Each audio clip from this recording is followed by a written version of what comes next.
Welcome to my sweet life with Ruhi. আজকে আপনাদের জন্য নিয়ে এসেছি এঁচোড় চিংড়ি। যদিও খুব সিম্পল এই রান্নাটা, ঘরে ঘরে সবাই করেন, তবুও আমি কিভাবে করছি সেটা আপনাদের একটু দেখিয়ে দিচ্ছি। আমি এঁচোড়টাকে একটু ছোট ছোট কাটাই প্রেফার করি, বড় ওই অনুষ্ঠান বাড়ির মতো বড় বড় করে এঁচোড়টা আমি কাটি না। তো প্রথমেই এঁচোড়টা কেটে ভালো করে ছাড়িয়ে নিয়ে আমি এটাকে একটু জলে সেদ্ধ করে নেব। পুরো সেদ্ধ না, জাস্ট ফুটিয়ে আমি ওর কষটাকে বার করে নেব। আর এই অফ সিজনে এঁচোড়টা খেতে এত ভালো লাগে কি বলবো। তো চলুন রান্নাটা শুরু করা যাক। আমি এইবারে একটু এঁচোড়টাকে সেদ্ধ করে নেব। এঁচোড়টা ফুটে এসেছে, আমি কিন্তু এর মধ্যে নুন দিইনি।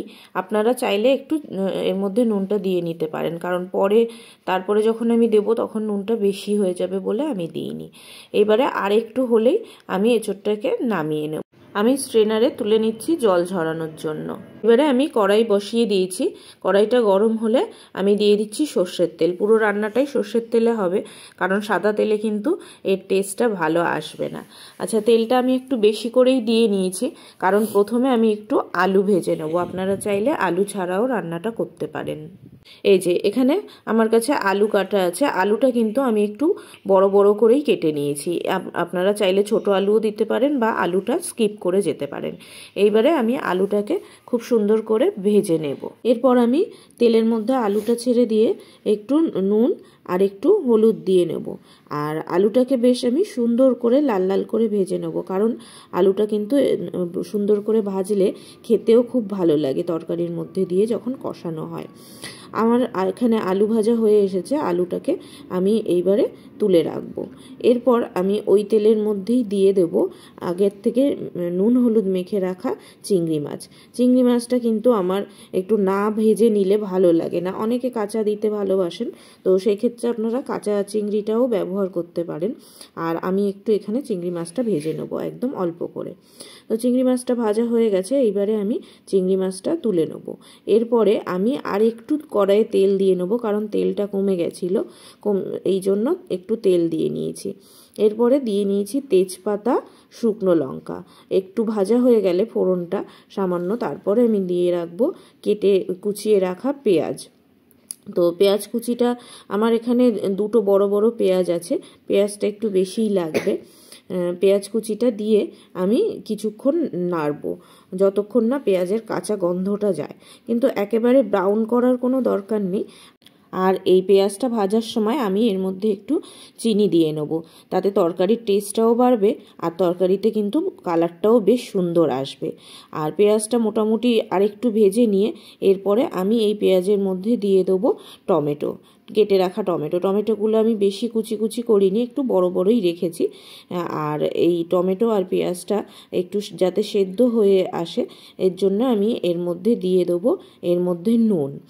তো নুন আমি 1 চামচই এখানে দিয়েছি, আর একটু আবার পরে দেবো। এরপরে আমি একটু হলুদ দিয়ে নেবো, দিয়ে বেশ কিছুক্ষণ টমেটো আর পেঁয়াজটা কিন্তু নেড়ে নিতে হবে।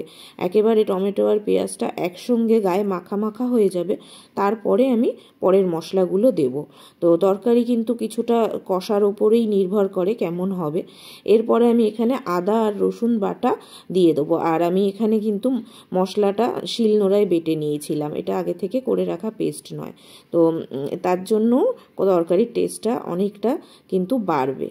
এরপরে মশলাটাকে আমি মিক্সড করে, মানে আদা রসুনটা পেঁয়াজের সঙ্গে একদম মিক্সড করে নিয়ে এখানে আমি দিয়ে দিলাম জিরে গুঁড়ো, আর এখানে দিয়ে দিচ্ছি একটু ধনে গুঁড়ো। তো এই দুটো দেওয়ার পরে আমি আবার কিছুক্ষণ মশলাটা ভালো করে নাড়াচাড়া করব। নাড়াচাড়া করার পরে বেশ খানিকক্ষণ পরে আমি এখানে দিয়ে দেবো লঙ্কার গুঁড়ো। আমি এখানে 2 রকম লঙ্কার গুঁড়ো ইউজ করেছি, কাশ্মীরি লঙ্কার গুঁড়ো আর যেটা ঝাল হয় সেটাই। আর দিয়ে নিয়েছি গরম মশলা, দিয়ে কষিয়ে এরপরে আমি সেই ভাপানো এঁচোড়টা আমি এর মধ্যে দিয়ে নিয়েছি। এরপরে আমি সুন্দর করে বেশ কিছুক্ষণ ধরে এই এঁচোড়টাকে কষাতে হবে। এই কষার ওপরেই কিন্তু রান্নাটা।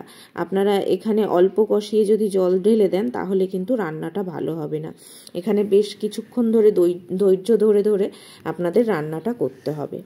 আর এরপরে এই যে খানিকটা জল বেরিয়ে এসেছে আমার রান্নার থেকে, এরপরে আমি এখানে দিয়ে দেবো এই এঁচোড়ের মধ্যে সেই আগের থেকে ভেজে রাখা আলু আর চিংড়ি মাছটা। দিয়ে আমি কিন্তু এখনও বেশ খানিকক্ষণ কষাবো। আমার মোটামুটি কষাতে 20 মিনিট মতো সময় লেগেছে। এরপরে আমি এখানে দেখুন তেল বেরিয়ে এসছে, মোটামুটি জলটাও বেরিয়ে এসছে, আর আলুটাও বেশ কষা হয়ে গেছে সবটাই। এরপরে আমি এখানে দিয়ে দেবো জল। জলটা কিন্তু আপনারা একটু গরম করে দিতে পারেন। আমি এখানে গরম জল ব্যবহার করিনি। গরম জলটা ব্যবহার করলে তরকারির টেস্টটা কিন্তু আরও বেশি সুন্দর হয়। তো আমার পাশে গ্যাসটা খালি ছিল না বলে আমি এখানে জলটা গরম করে দিতে পারিনি। আমার কিন্তু কষা পুরোটাই হয়ে এসেছে, পুরো তেল ছেড়ে এসেছে। যদিও ভিডিওতে ভালো বোঝা যাচ্ছে কিনা আমি বুঝতে পারছি না, কিন্তু এখানে তরকারির তেলটা বেশ ছেড়েই এসেছে। আমি এখানে জল দিয়ে দিলাম। জল আপনারা পরিমাণ মতো দেবেন, যতটা আপনারা ঝোল খেতে চাইবেন সেইভাবেই রাখবেন। আর আমি এখানে একদম কষা রাখিনি, একটু ঝোল ঝোল রেখেছি। জলটা দেওয়ার পরে আমি কড়াইয়ের গায়ে যে মশলাগুলো লেগে আছে সেগুলো কিন্তু ভালো করে পরিষ্কার করে তরকারির সঙ্গে আমি এটা মিশিয়ে দেবো। এরপরে ভালো করে নাড়াচাড়া করে আমি ফুটতে দেবো। আর আমি এখানে ঢাকা ইউজ করিনি, আপনারা চাইলে একটু ঢেকে দিতে পারেন, কারণ আমার আগের থেকেই ভাপানো ছিল আর কষতে কষতে প্রায় সিদ্ধ হয়েই এসেছে। এখানে তরকারিটা ফুটে গেছে, আমার হয়েও এসেছে। আর এখানে দেখুন আলুও বেশ সিদ্ধ হয়ে গেছে, আর আমি ঠিক এইটুখানি ঝোল রাখতে চেয়েছি। তো এখানে আমার এঁচোড় রান্না শেষ। এইবারে আপনারা গরম ভাতের সঙ্গে এঁচোড়টা পরিবেশন করতে পারেন। তো বন্ধুরা, আজকে আমার এঁচোড় চিংড়ি কেমন লাগলো আপনাদের অবশ্যই কমেন্টে জানাবেন। আর যারা আমার চ্যানেলটা নতুন দেখছেন তারা আমার চ্যানেলটাকে সাবস্ক্রাইব করে দিয়ে যাবেন, আর যারা ফেসবুকে দেখেন তারা আমাকে একটু ফলো করে দিয়ে যাবেন। তো আজকের জন্য এইটুকুই। দেখা হচ্ছে আপনাদের সঙ্গে নেক্সট ভিডিওতে। Thank you, tata, bye by.